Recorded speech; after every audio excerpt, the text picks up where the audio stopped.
السلام عليكم متابعي قناة فوتساك، السلام عليكم اخوتي واحبائي وعائلتي العزيزة والكريمة. معاكم اخوكم في الله محمود. اليوم جايبين لكم واحد الاخبار مفاجئة، اخبار صادمة بما تحملها الكلمة من معنى بخصوص لاعبين المغاربة والمنتخب المغربي، وكاين بعض الاخبار الاخرى اللي كتفرح وجميلة. المهم المصداقية كما عودناكم. بسم الله ولنتوكل على الله وندخلوا مباشرة في الموضوع. باش نبدا لكم هذا الفيلم اللي واقع من البداية وكنا نبقاو غاديين في نفس الموجة وفاهمين. كما تعلمون اخوتي الكرام ان حكيم زياش انتقل الى غالاتا سراي وسنا رسميا ولا لاعب مبقاش فقط كاعاره جاي من تشيلسي. الفيلم اللي وقع هو ان في السويعات اللي فاتت او اللي نقدروا نقولوا اللي حنا فيها دابا، ناضت الصحافه التركيه وتناقلوا عليها بعض الجرائد المغربيه باللي ان زياش سيرحل. كيفاش سيرحل السيد يلا سنا؟ اجي تفهموا معايا البلان باش نحط لكم داكشي بالمصداقيه، لان الاخبار مهمه لحكيم زياش بالنسبه للغايه القصوى. هذه الجريده اللي كتبان لكم منها هذه جريده هابر التركيه، الجريده المعروفه اللي تقريبا ديما كناخذ لكم منها ونقدروا نقولوا ان من طوب ديال الجرائد اللي كاينين في تركيا. غادي ياخذوا الكلام ديال واحد السيد واحد من المحللين الاتراك المعروفين اللي هو اريك بيلينغهام. اش قال لهم هذا؟ الفارق انخفض الى اقل من 1 مليون يورو وكلهم يريدون القدوم الى غالاتا سراي. باش ما نضيعش لكم الوقت بدا كيهضر على الوضعيه ديال بعض اللاعبين والخزينه ديال غالاتا سراي والامور الاقتصاديه، داك الشق الاقتصادي وكيفاش كيدخلوا العقا ويربحوا الفلوس باش النادي كيزيد يتطور ويزدهر اوروبيا. اللحظه اللي غيهضروا فيها على زياش اش قال لهم؟ الموسم المقبل لا اعتقد ان يكون هناك حكيم زياش، لن يكون في تشكيله غالاتا سراي. يحدث لنا في غالاتا سراي اننا كنا مدمنين على شيء ما. كيتسائل لقد جاء الكثير من الاموال وكانت هناك مبيعات للاعبين ونحن ننتظر بيع زانيولو مرة أخرى. أما بخصوص أوغوس فقد تم تخفيض الفرق إلى 1 مليون يورو، كما أن اللاعب يريد القدوم إلى غالاتا سراي وليس إلى فريق آخر. هذا يعتمد على بيع زانيولو. دابا غالاتا سراي باغا تدخل الفلوس، ولكن الاستثناء الوحيد اللي كان عندهم شكون هو حكيم زياش. هو الوحيد اللي قال لهم اوكان بروك هذا ما يتباعش، قال لهم ما خاصوش يتباع. سمحوا في زاها، سمحوا في العديد من اللاعبين باغيين يبيعوهم، ولكن حكيم زياش قال لهم لا. هذا ماشي كلام ديالي، كلام ديال الاتراك، انتم قراو معايا. في جريده تركيه جريده ويب اصلا اش قال لك؟ بعد حكيم زياش قد يضطر ويلفريد زاها الى المغادره. شو الكلام الرائع والجميل اللي غيقولوه على الدولي والساحر المغربي. قال لك لم يستطع ويلفريد زاها الذي ترك انتقاله بطباع كبير في غالاتا سراي اظهار الكثير من التاثير المتوقع على الملعب. في الواقع كان لديه توتر مع المدرب اوكان بروك من وقت لاخر لانه كان على مقاعد البدلاء، وبعد ان اصبحت اقامه زياش في غالاتا سراي رسميه انخفضت فرص زاها بسبب حكيم زياش في اللعب ايضا، واصبحت امكانيه البيع اقوى، وتتوقع الاداره ما لا يقل عن 10 ملايين يورو من بيع زاها لويست هام او فريق اخر. الفيديو اللي لحتو لكم ماشي البارح، قبل من البارح كنت تكلمت فيه على زياش والاستثمار وبيع ديال الاقمصه والعديد من الاشياء. شوفوا واش قالوا على زياش كقيمه اعلاميه، كقيمه كيجيبها الدوري التركي كامل ماشي فقط غالاتا سراي. غير باش نعرفوا اللاعب اللي عندنا شنو كيسوى. في العنوان قال لك ما هي قيمه واضافه حكيم زياش على المستثمرين في تركيا، وفي المقال قال واحد الكلام التالي ان حكيم زياش هو احد اهم التعاقدات في غالاتا سراي في السنوات الاخيره، وسيزيد بقاء زياش من فرص غالاتا سراي في تحقيق اهدافه الرياضيه في الدوري التركي والكؤوس الاوروبيه. وهذا الانتقال هو تطور سيزيد من مكانه كره القدم التركيه باكملها. يعني هنا باش نوريكم الاتراك كيفاش كيشوفوا حكيم زياش. اما بالنسبه لذاك الكلام ديال انه سيرحل هو بقي لسنا، راه سيرحل، ولكن ماشي راه سيرحل هذا الشهر او الشهر القادم، راه سيرحل العام المقبل، او انه يقدر يغادر في الانتقالات الشتويه. المهم بعد غيستافدوا منه رياضيا. هي اصلا غالاتا سراي علاش سنات مع زياش؟ كيف ما دارت البايرن ميونخ مع مزراوي جابوه فابور من لاياكس ودابا ولاو باغيين يبيعوه ب 30 مليون ديال الاورو، كذلك حتى هما غيبغيو يضربوا عصفورين بحجر واحد، يلعبوا مع زياش الشامبيونز ليغ الاشهر الاولى او موسم تقريبا، يبيعوا الاقمصه ويستافدوا من لي بروجي والعديد من الاشياء، وفي نفس الوقت من يجيه شي عرض من فريق اخر غيربحوا معاه بعد واحد 8 او 6 او 9 مليون ديال الاورو على حساب العرض اللي غادي يجيه. نورمالمون بنسبه كبيره يقدر يجيه من السعوديه من الولايات المتحده الامريكيه، ولكن هادشي كامل اللي سمعتوه هذا الانتقال وهذيك الاخبار اللي تحطت من الجرائد المغربيه اللي تناقلت على الاخبار التركيه بلي انه سيرحل، راه لن يرحل في الان او كيف ما البعض زعما يقدروا يفهموا. هذا فقط من اجل المصداقيه والتوضيح بالنسبه للجميع. باغا ننتقلوا من حكيم زياش وغندوزوا لواحد الخبر كيف ما كنقولوا في الشارع المغربي مطنطن. هذا الخبر باش بدا؟ هذا الخبر حتى هو تحط يوم امس في 24 ساعه اللي فاتت. قال لك بلي ان روما وتوتنهام كانوا باغيين ابراهيم دياز، وان ابراهيم دياز يريد البقاء في ريال مدريد، وان حتى ريال مدريد غاديش يخلي روما وتوتنهام ياخذوا ابراهيم دياز. هذه فقط باش نبدا لكم قبل ما نحط لكم لي سكرين ونحط لكم الخبر الحقيقي ديال ابراهيم دياز اللي من بعد هذه الاخبار شنو تقريبا كيف ما قلنا هادشي تحط يوم امس ودار عليه واحد البوز الصحافه المغربيه الفرنسيه الاسبانيه. غتجي هنا فوت ميركاتو غتقول واحد الكلمات من ذهب من ذهب على الوضعيه ديال ابراهيم دياز، وقراوها معايا هنا مزيان اش كاتب. قال لك بما فيه الكفايه للسماح لابراهيم دياز باظهار افضل ما لديه في الفريق عالي المستوى، لكن ريال مدريد يريد الفوز بكل شيء، ووصول كيليان مبابي سيقلل منطقيا من وقت لعب المغربي حتى ولو غادر خوسيلو النادي يكفي لوضع مستقبله على المحك. ورغم هذا ريال مدريد واضح جدا جدا في موضوع ابراهيم دياز، وليس لديه اي نيه على الاطلاق للانفصال عن ابراهيم دياز هذا الصيف. الشيء نفسه ينطبق على اللاعب الذي يشعر بحاله جيده جدا في مدريد ويريد الاستمرار في ارتداء قميص ريال مدريد الموسم المقبل. دابا غير الفيديو ديال يوم امس حطيت لكم العديد من الصحف العالميه كلهم كيهضروا على ابراهيم دياز القدوم ديال مبابي. البارح فاش هضرت على رودريغو هضروا على رودريغو، ابراهيم دياز، كيليان مبابي. دائما الاسم ديال كيليان مبابي مدفوع في القدوم ديالو، التغييرات اللي غتوقع من بعد ما غيجي. بعد باش نتفاهموا كاملين على واحد اللقطه وما قالوها ومشاو فيها زالكي. ما كاينش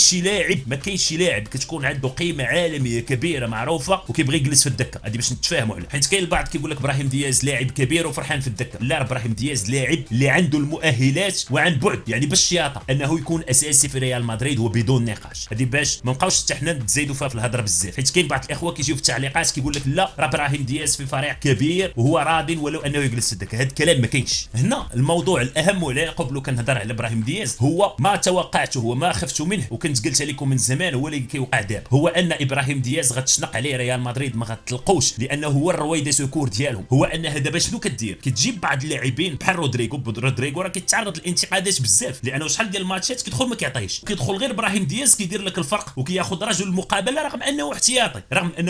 حنا ما بغيناش سياسه الكيل بمكيالين، يعني انت غتجي كابراهيم دياز غادي يحطوك فقط لانقاذ الفريق، واي عرض جاك وانت غتبغي تاخذ وقت لعب اكثر رغم ان ابراهيم دياز يبغي، ريال مدريد ما غتطلقوش. يعني هنا شنو كيوقع؟ كتولي مصلحه النادي في الطريق الصحيح، لان هادشي مزيان ريال مدريد يكون عندهم واحد اللاعب جوكير قوي جدا بالمستوى ديال الاساسيين او افضل، ولكن يبقى جالس في الدكه والاخرين يسوقوهم باش يربحوا فيهم الفلوس ويكونوا اساسيين. والضحيه شكون هنا؟ هو ابراهيم دياز، لان هذه الخطوه ديال بقاء دياز في ريال مدريد والبقاء ديالو كجوكير هو غيبقى جوكير احتياط، غادي نتفاهموا عليه. الناس اللي كيسحب لهم دياز غيكون اساسي الموسم القادم راه غالطين بزاف، بالعكس غتزيد تعزم الوضعيه ديالو اكثر من الموسم اللي فات. يعني البقاء ديالو في مدريد مهم بالنسبه لريال مدريد كاداره وكمكونات للنادي وكبيزنس ورياضيا بدرجه اولى، ولكن بالنسبه لابراهيم دياز ليست في مصلحته بتاتا لانه غيبقى حابس الدكه. والحاجه والطامه الكبرى انه في لو بيك ديال لاكارير ديالو هو دابا في افضل حالاته وفي افضل عمر يقدر يعطي فيه افضل ما لديه، ورغم كل هذا حابس الدكه. وانشيلوتي تا هو راه معلم، تا هو غادي يعرف كيفاش يثبت اللاعب، يعرف كيفاش يعطي ذاك الحب والحنان الى اخره، وقادي غارات تحت من الطابق. يعني فما غيقرب يخسر شي ماتش ولا توقع شي حاجه كيدخل اللاعب كيقلب كل شيء، وراه هادشي اللي شفناه الموسم اللي فات. كاين التساؤل فين كاين انه رغم كياخذ رجل المقابله رغم التسجيل رغم كل شيء كيبقى حبيس الدكه. دابا غادي ندوزو عند يوسف النصيري. يوسف النصيري وعلى السريع في ثواني معدودات ناضت الصحافه الانجليزيه وتكلمت عليه في 24 ساعه اللي حنا فيها. انتقلوا عند واحده من اكبر جرائد في بريطانيا، جريده سبورت مول، اللي عنونت المقال كيف ما كيبان لكم وقالت باللي ان مانشستر يونايتد او الشياطين الحمر كيف ما كيلقبوا نفسهم تحت الضغط باش يلقاو واحد المهاجم اللي غادي يناسب. غنهبطوا البارتيه اللي هضروا فيها على النصيري وغيهضروا ايضا حتى على المنافسين اللي قدروا يعوضوا. بحال دابا مثلا قال لك ان لا يزال جوناثان ديفيد لاعب ليل الفرنسي مرتبطا بالانتقال الى اولد ترافورد، حيث من المتوقع على نطاق واسع ان يغادر الدولي الكندي ناديه الفرنسي هذا الصيف. هضروا على ايفان توني ديال برنتفورد، واخيرا غادي يهضروا على النصيري. قال لك كما تم ربط يوسف انصاري لاعب اشبيليا ماتيوس من وولفرهامبتون واندرارز امكانيه القدوم الى فريق إريك تين هاغ خلال السوق الانتقالات الصيفيه. انا راه الاشياء تنقولها لكم عن بعد. النصيري ما غيبقاش في اشبيل، شي مانشستر يونايتد، توتنهام، لان توتنهام تيدخل عليه، الميلان، جيفونتوس، كاع هاد الفرق اللي كيراقبوا عن بعد او اللي كنسمعوا عليهم في الصحافه غينتقل لوحده فيهم، لان النصيري ما غيبقاش في اشبيليه، ما غيبقاش. راه من سابع المستحيلات انه يكمل معاه لان النادي مضغوط ماديا بزاف. النصيري هو لاعب قديم وعنده واحد لاماس سالاريال اللي طالع، يعني عنده واحد الراتب اللي طالع شويه. حتى اشبيليه باغا تفك وباغا كيف ما كنقولوا انها ترتاح ماديا، وراه الاخبار اللي كنا وصلنا لكم شحال هذه انهم هما ابلغوا النصيري خاصو يغادر، ماشي بحال واحد 3 سنين قبل تقريبا فاش كان دار موسم رائع وفاش كانت جاتو الانديه وفاش كان خرج بونو بتصريح قال لهم ان النصيري تقريبا اوروبا كلها باغي، وكان خرج النصيري بتصريح وقال لهم انا باغي نبقى في اشبيل. دابا تبدلات الامور ما بقاش نفس الشيء، والنصيري المغادره هو الحل بالنسبه ليه، وهذا هو اصلا الوقت باش ينتقل يدير واحد التحدي جديد. غير هو حنا نتمنى جاهدا انه الا